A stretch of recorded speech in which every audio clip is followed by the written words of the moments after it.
전국의 직장인 여러분, 지금까지 일잘러가 되려고 노력을 하셨다면 이제는 일잘러의 시대가 아닙니다. 내가 주어진 일을 어떻게 하면 잘하지? 이거는 일잘러의 생각이고요. AI 시대에는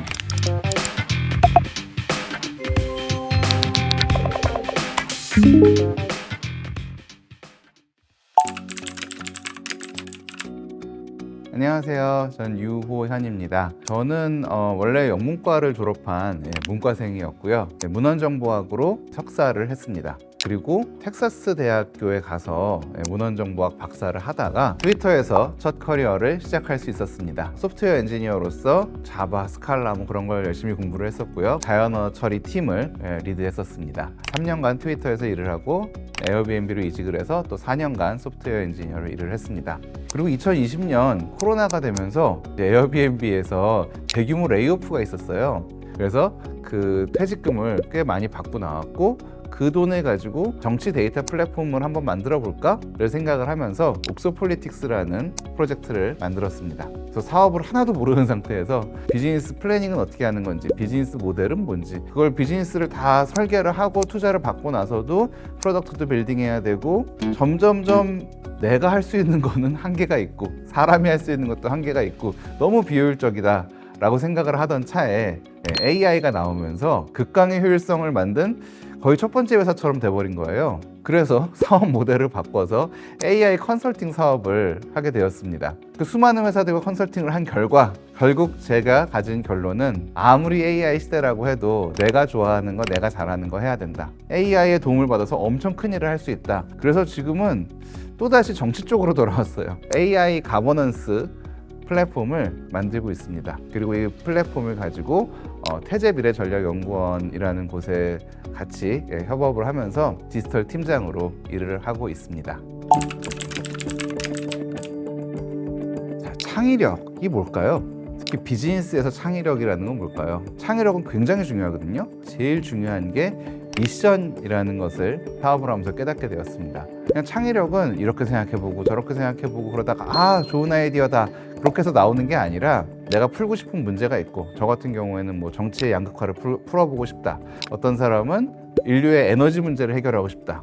그래서 테슬라 같은 걸 만들죠. 일론 머스크의 테슬라 회사의 미션은 세계 최고의 전기자동차를 만들자가 아니라 인류의 에너지 문제를 해결하자입니다. 인류의 에너지 문제를 어떻게 해결하지 하고 고민을 하면서 오염물질이 나오는 화석연료를 쓰지 말아야겠다. 그러면 전기차를 만들어야 되지 않을까? 그러면 태양광 발전을 하고 태양광 발전을 해서 전기차를 쓰고 그래도 지구가 살아나지 않으면 화성으로 도망가야 되지 않을까? 일론 머스크는 그런 생각들을 가지고 테슬라도 만들고 스페이스X도 만들었다고 합니다. 분명히 뚜렷한 미션을 가지면 그걸 어떻게 풀지? 라고 고민을 하다 보면 창의력이 거기서 나오는 것 같아요. 어떤 문제를 풀고 싶은지를 먼저 생각해 보는 것이다 라고 저는 사업하면서 배운 것 같습니다. AI 시대에는 아이디어 10개 만들어줘, 아이디어 20개 만들어줘 는 AI가 엄청나게 많은 창의적인 아이디어를 만들어줄 수 있습니다. 그래서 창의력이라는 것이 사람 혼자 골똘히 막 생각을 해서 해야 되는 게 아니라 AI와 함께 같이 발전시켜 나가는, 같이 쌓아나가는 것이라고 생각을 해도 될 것 같아요. 옛날에는 AI 시대 이전에는 이렇게 창의적으로 접근을 하면 비용이 엄청나게 발생했습니다. 앱을 만들다 갑자기 뉴스레터를 만들다가 갑자기 웹을 만들다가 그러면은 비용이 엄청나게 발생하죠. 근데 AI 시대에는 다 해볼 수 있습니다. AI한테 이렇게 하면 어떻게 될 것 같아? 하고 시뮬레이션을 돌릴 수도 있어서 굉장히 창의적인 실험을 많이 해볼 수 있습니다. 그래서 AI 시대의 창의력은 더 이상 어떤 사람의 고차원적인 능력이 아니라 AI와 함께 만들어가는 미션을 향한 여정이라고 생각하면 좋을 것 같습니다.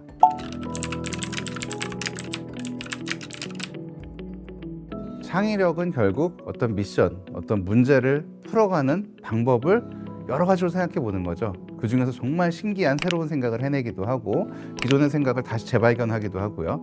그게 창의력이라고 한다면 창의력을 키우기 위해서 가장 중요한 거 정말 이것저것 해보는 겁니다. 이것저것 다양한 경험을 하고 다양한 문제에 직면해보고 다양한 문제 해결책을 여기저기서 찾아보는 그런 방법으로 해서 창의력은 점점 커져가고요. 창의력은 결국은 경험에서 나오는 것 같아요. 그 미션을 가지고 창의력을 가지고 문제를 해결해 나갈 때 제일 중요한 스킬 중에 하나가 또 전략적 사고 능력입니다. 이 문제를 풀려면 어떤 전략을 가지고 어떤 방법으로 이 문제를 풀어볼 수 있을까? 그 전략적 사고를 하다 보면 거기서 창의력은 저절로 나올 수밖에 없습니다.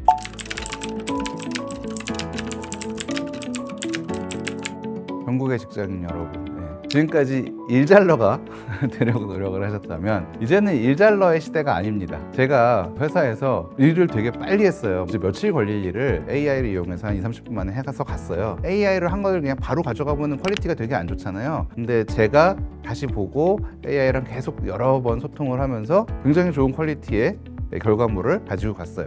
매니저님이 와, 정말 똑똑하게 잘하시네요 그러시는 거예요. 그래서 저는 제가 똑똑하게 잘하는 게 아니라 저는 슈퍼휴먼입니다 라고 말을 하고 싶었지만 그렇게 말은 못했고 네, 감사합니다 그랬는데요. 근데 슈퍼휴먼이 되는 게 맞는 것 같아요. 일잘러보다는. 슈퍼휴먼은 똑똑해서 일을 잘하는 사람이 아니라 내 단점을 보완하고 내 강점을 AI로 극대화하는 그런 사람이에요. 그거는 똑똑하지 않아도 돼요. AI를 잘 쓰기만 하면 누구나 할 수 있어요. 저는 상상력이나 뭐 그런 전략적 사고 그런 거는 잘하는데 디테일은 되게 약하고 반복적인 일은 되게 못해요. 근데 그렇게 덤벙대고 빼먹으면 일잘러가 아니잖아요. 근데 AI 덕분에 일잘러를 초월해서 뭐 며칠치 일을 20-30분 만에 해내는 슈퍼휴먼이 된 거예요. 그래서 여러분이 AI를 가지고 쓰신다면 진짜 슈퍼휴먼처럼 생각을 하셨으면 좋겠어요. 내가 주어진 일을 어떻게 하면 잘하지? 이거는 일잘러의 생각이고요. 내게 지금 이런 일이 주어졌는데 AI로 요구하기엔 너무 문제가 작아. 훨씬 문제를 키워서 자료조사 해오세요 그러면 그냥 보고서 전체를 써버리고 전체적인 전략을 다 혼자 짜버릴 수도 있잖아요. 큰 생각을 하고 스케일업을 하면 AI가 도와줄 수 있는 게 정말 많습니다. 근데 작은 태스크를 가지고 AI랑 같이 일을 하려고 그러면 AI한테 설명하는 시간이 더 오래 걸릴 수도 있습니다. 그래서 스케일을 키워서 슈퍼휴먼이 되자. 다시 말씀드리지만 일하는 시간이 중요한 게 아니라 아이디어를 짜내고 아이디어를 검증하는 시간이 훨씬 더 중요해집니다. 사람들하고 같이 이야기하고 사람들하고 새로운 생각들을 해내는 시간이 훨씬 더 중요해지고 그것을 수행하는 것은 AI의 역할이 됩니다. 그래서 AI 시대에는 사람들하고 모여서 이야기하면서 창의적인 생각들을 해내자.